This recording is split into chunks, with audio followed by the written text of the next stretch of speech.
जनपद बहराइच में इस समय हत्याओं का सिलसिला तो जैसे रुकने का नाम नहीं ले रहा, जबकि पुलिस प्रशासन हमेशा हत्या होने के बाद यही कहती नजर आती है कि अपराधियों को बख्शा नहीं जाएगा। थाना प्रयागपुर के अखरोरा में प्रधान पद के दावेदार धर्मेंद्र चौधरी पंचायत चुनाव संबंधी कुछ कागजात बनवाने के लिए गुरुवार सुबह घर से गए थे।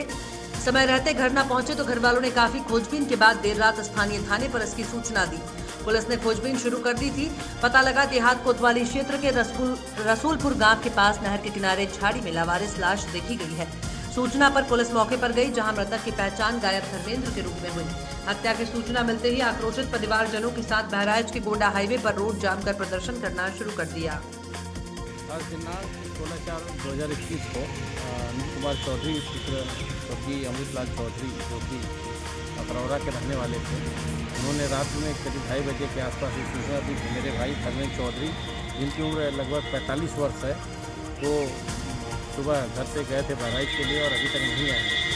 उनकी सूचना पर थानाध्यक्ष रायपुर ने गुमशुदगी दर्ज की और उनकी तलाश उन्होंने प्रारंभ की। आज अपराह्न करीब 1:30 बजे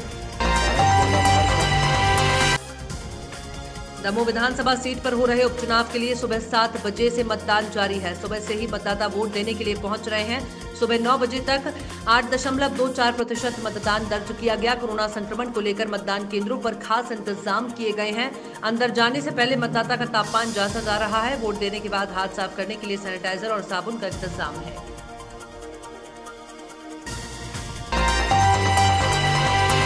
पश्चिम बंगाल के 45 विधानसभा सीटों पर 5वें चरण में शनिवार को वोट डाले जा रहे हैं। भाजपा और टीएमसी के बीच जारी कांटे की टक्कर के बीच ये चरण ममता बनर्जी के लिए बहुत अहम होने जा रहा है। कारण यह है कि इन 45 सीटों पर 2019 के लोकसभा चुनावों में भाजपा को टीएमसी की तुलना में ज्यादा वोट मिले थे।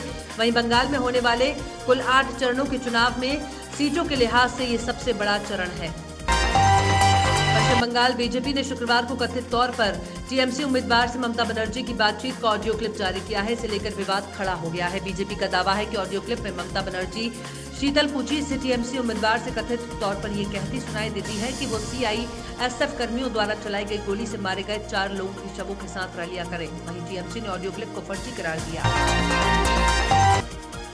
कोरोना संक्रमित मरीजों के लिए ऑक्सीजन की कमी को पूरा करने के लिए दिल्ली से भोपाल एक बड़ा आइनॉक्स कंपनी का एयर कैप्सूल कंटेनर ऑक्सीजन लेकर दिल्ली से भोपाल जा रहा था, जो शनिवार की सुबह करीब 4 से 5 बजे श्यामपुर में अल्फा कॉलेज के पास पलटी खा गया। बताया जा रहा है कि अंधेरा होने और सामान्य से दूसरे वाहन की चकाचौंध से कंटेनर डिवाइडर के पास अनियंत्रित होकर पलट गया।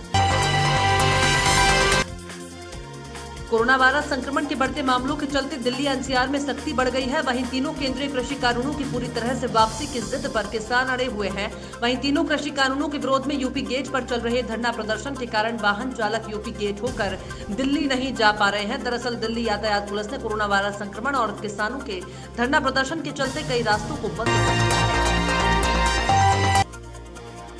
देश में कोरोना महामारी रोज नए रिकॉर्ड बना रही है। अब तक दिन में सामने आने वाले मामलों की संख्या 2 लाख से पार हो गई है। बहरहाल इस बीच रेल सेवाओं को लेकर सवाल उठ रहे हैं। आशंका जताई जा रही है कि विभिन्न राज्यों में लागू प्रतिबंधों के बीच क्या रेलवे एक बार फिर सभी ट्रेनों को बंद कर सकता है। रेलवे की ओर से इस पर आधिकारिक बयान आ गया है। रेलवे ने कहा कि देश के विभिन्न क्षेत्रों में लागू लॉकडाउन के बावजूद किसी राज्य ने अपने यहाँ से गुजरने वाली ट्रेनों को रद्द करने का आग्रह नहीं किया है। मौजूदा समय में ट्रेन सेवाएं पहले की तरह जारी रहेंगी। मंडलेश्वर महू मार्ग पर मालवा निमाड़ की सीमा पर स्थित घुमावदार जाम घाट देखने में जितना सुंदर है, उस पर सफर करना उतना ही खतरनाक साबित होता जा रहा है। गुरुवार शाम जाम घाट में गेट से नीचे मंडलेश्वर की तरफ पहाड़ी से 500 मीटर भाई बहन के शव बरामद हुए। जाम गेट के चौकीदार सरदार गिरवाल ने बताया कि किसी राहगीर ने पहाड़ी में शव होने की बात बताई। इसके बाद मंडलेश्वर पुलिस को हादसे की सूचना दी। अमेरिका के इंडियानापोलिस हवाई अड्डे के पास फेडेक्स केंद्र के बाहर देर रात हुई गोलीबारी में एक बंदूकधारी ने 8 लोगों को मौत के घाट उतार दिया और कई लोगों को घायल कर दिया। मारे गए लोगों में 4 सिख समुदाय के लोग हैं। पुलिस ने बताया कि बाद में हमलावर ने खुद भी गोली मारकर जान दे दी। वैश्विक महामारी के दौरान कुछ हद तक शांत रहने के बाद अमेरिका में बड़े पैमाने पर होने वाली सामूहिक गोलीबारी की ये ताजा घटना है। रूस और भारत के ऐतिहासिक रिश्ते रहे हैं। हालांकि बदलती वैश्विक परिस्थितियों में जहां रूस और पाकिस्तान की दूरियां कम हो रही हैं, वहीं भारत के लिए भी अमेरिका एक अहम साझेदार के तौर पर उभरा है। यहाँ तक कि कई मामलों में अब रूस और भारत के हित आपस में टकराते नजर आ रहे हैं। उदाहरण के तौर पर चीन की चुनौती से निपटने के लिए भारत अमेरिकी नेतृत्व वाले क्वाड समूह से पहले से ज्यादा सक्रिय हुआ है, जबकि रूस ऐसा नहीं चाहता। रूस चीन के साथ मिलकर अमेरिका के वर्चस्व का मुकाबला करना चाहता है। साउथ अफ्रीका के पूर्व कप्तान एबी डिविलियर्स अंतर्राष्ट्रीय क्रिकेट से संन्यास लेकर दुनिया भर की टी20 लीग में धमाल मचा रहे हैं। 9 अप्रैल से शुरू हुई आईपीएल में इस बार भी एबी डिविलियर्स का जलवा देखने को मिल रहा है। डिविलियर्स ने जब से क्रिकेट से संन्यास लिया है तभी से लगातार उनकी वापसी की बात चल रही है। अब जब टी20 वर्ल्ड कप पास है तो साउथ अफ्रीका के कोच मार्क वाउचर ने ये कहकर फैंस की उम्मीद बढ़ गई है कि उन्होंने डिविलियर्स से वापसी को लेकर बात की है। भारतीय क्रिकेट कंट्रोल बोर्ड की शीर्ष परिषद ने सैद्धांतिक रूप से फैसला किया है कि अगर 2028 से लॉस एंजलिस ओलंपिक में क्रिकेट को शामिल किया जाता है तो उसकी पुरुष और महिला दोनों टीमें इसमें हिस्सा लेंगी। वहीं महिला क्रिकेट टीम बर्मिंघम में होने वाले 2022 राष्ट्रमंडल खेलों में भी शिरकत करेंगी।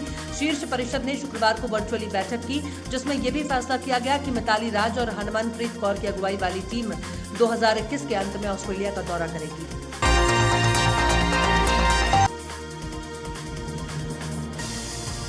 आईपीएल के 14वें सीजन के 8वें मुकाबले चेन्नई सुपर किंग्स ने पंजाब किंग्स को 6 विकेट से हरा दिया। मुंबई के वानखेड़े स्टेडियम में खेले गए इस मैच में चेन्नई सुपर किंग्स के कप्तान एमएस धोनी ने टॉस जीतकर गेंदबाजी चुनी। ऐसे में पंजाब की टीम ने पहले बल्लेबाजी करते हुए निर्धारित 20 ओवर में 8 विकेट खोकर 106 रन बनाए। बॉलीवुड अभिनेता कार्तिक आर्यन ने लंबे संघर्ष के बाद वो मुकाम हासिल कर लिया जहां दर्शक उन्हें फिल्मों में देखना काफी पसंद करते हैं। इन दिनों युवाओं के पसंदीदा बने कार्तिक आर्यन को इंडस्ट्री के कई बड़े निर्माता निर्देशक अपनी फिल्म में साइन करना चाहते हैं। पिछले काफी समय से कार्तिक करण जौहर की फिल्म दोस्ताना 2 को लेकर चर्चा में बने हुए थे। इस फिल्म में जानवी कपूर कार्तिक के अपोजिट नजर आने वाली थी। वहीं अब खबर सामने आई है कि धर्मा प्रोडक्शन ने कार्तिक को फिल्म से बाहर का रास्ता दिखा दिया है। इसे लेकर एक आधिकारिक नोटिस भी जारी किया गया है। सप्ताह के आखिरी कारोबारी सत्र में शेयर बाजार मामूली तेजी के साथ बंद हुआ। बीएसई का 30 शेयरों वाला सेंसेक्स 28.35 अंक या 0.06% की बढ़त के साथ 48,832.03 अंक पर बंद हुआ। वहीं नेशनल स्टॉक एक्सचेंज का निफ्टी 36.40 अंक या 0.25% की बढ़त के साथ 14,617.85 अंक पर पहुंच गया। हालांकि आज विप्रो के शेयर में 9% का उछाल आया है।